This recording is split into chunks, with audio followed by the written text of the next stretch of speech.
Olá, amigos e ouvintes da Noroeste FM. Eu quero, na coluna dessa semana, trazer aqui alguns elementos para a gente entender essa fritura que o Paulo Guedes vem sofrendo no interior do governo Bolsonaro. Como nós temos dito sempre nas nossas colunas semanais, na política burguesa, o real é aquilo que não se vê, o real é aquilo que não se diz, o real é aquilo que está oculto sobre algumas disputas que não apresentam o significado essencial delas. E o que tudo isso tem a ver com a disputa, então, entre Guedes e Bolsonaro? Eu tenho insistido muito aqui nas minhas colunas também de que os segmentos mais poderosos da classe dominante brasileira, eles têm um projeto de país. E ter um projeto de país significa definir, nas condições de uma economia capitalista, em que a sociedade funciona integralmente para atender os interesses da acumulação do capital, e uma sociedade que está inclusive inserida numa ordem mundial dominada por poucas potências, que setores econômicos serão mais beneficiados e que papel esse país vai cumprir no cenário mundial.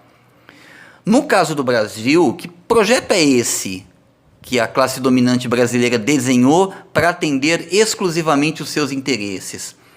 O primeiro é o aumento da superexploração do povo trabalhador, suprimindo direitos sociais e trabalhistas e tornando a vida do nosso povo uma vida completamente desprotegida, né, de qualquer garantia contra a exploração capitalista. O segundo é o de permitir que a classe dominante realize um verdadeiro assalto ao Estado e ao patrimônio nacional, através dos velhos esquemas corruptos de privatização que a gente bem conhece.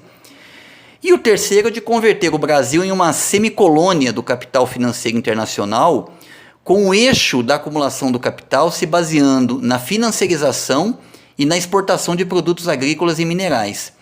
É esse o projeto que esses grandes grupos capitalistas brasileiros têm para o nosso país, tudo em aliança com o capital estrangeiro.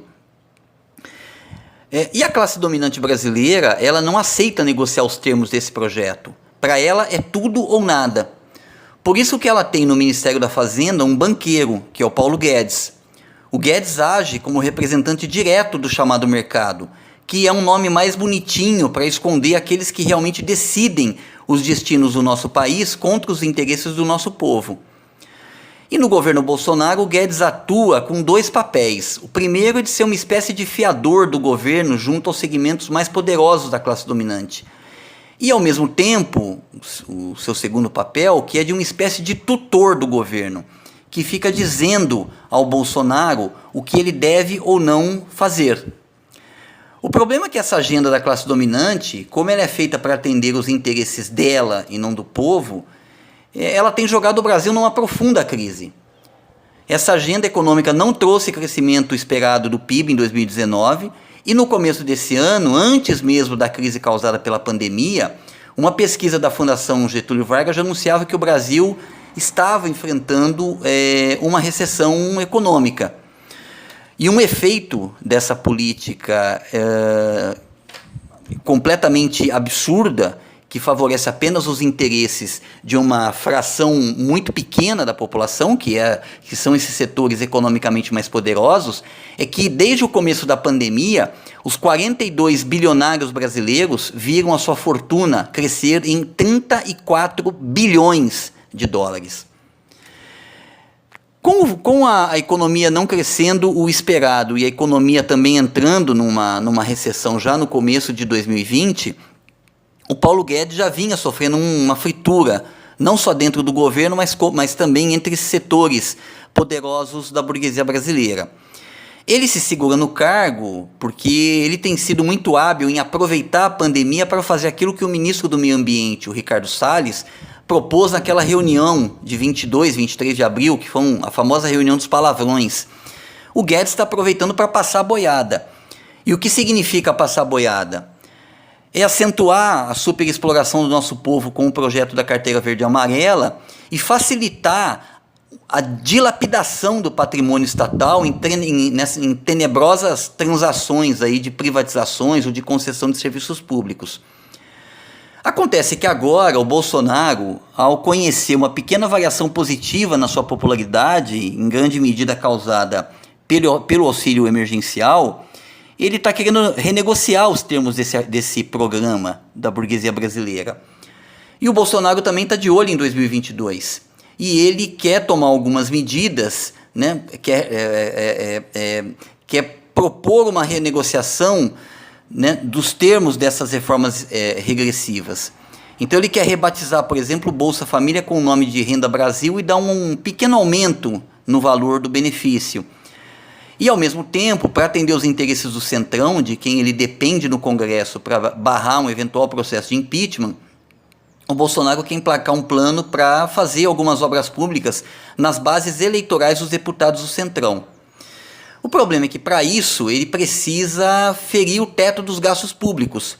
E o teto dos gastos, ao contrário do que diz a grande imprensa, que é uma mera porta-voz dos interesses dessas frações dominantes, o teto nos gastos públicos ele é uma peça fundamental para atender os interesses do capital financeiro. Por isso ela precisa ser flexibilizada.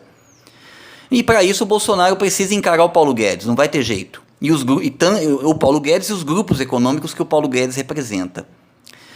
E o que a gente precisa ter muito claro aqui é que o Bolsonaro não quer dar um cavalo de pau na política econômica. Porque para dar um cavalo de pau na política econômica, ele precisaria comprar uma briga com essa fração dominante da burguesia brasileira e contra o imperialismo. Mas ele não quer bancar um projeto de desenvolvimento econômico, produtivo e social do país que tire, né, o Brasil da exploração, do atraso, da dependência, da miséria. Não, o Bolsonaro tem acordo com essa agenda. O que ele quer, como a gente disse, é renegociar alguns termos dessa agenda, de olho na eleição de 2022 e de olho no atendimento de alguns interesses do Centrão e de algumas frações burguesas do chamado médio capital.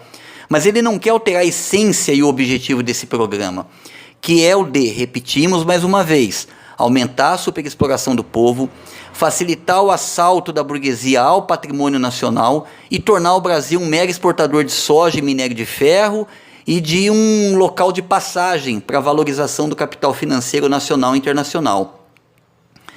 Por todos esses motivos, o povo não pode se iludir. Essa disputa entre Bolsonaro e Paulo Guedes não muda o sentido geral da agenda neoliberal que está sendo implantada no nosso país, ou melhor dizendo, do aprofundamento dessa agenda. Desse modo, ao povo trabalhador, o que cabe é a tarefa da gente continuar se organizando em nossos locais de trabalho, estudo e moradia, para enfrentar uma agenda altamente destrutiva do nosso país e do nosso povo. Eu acho que é isso, uma boa semana a todos e até a próxima.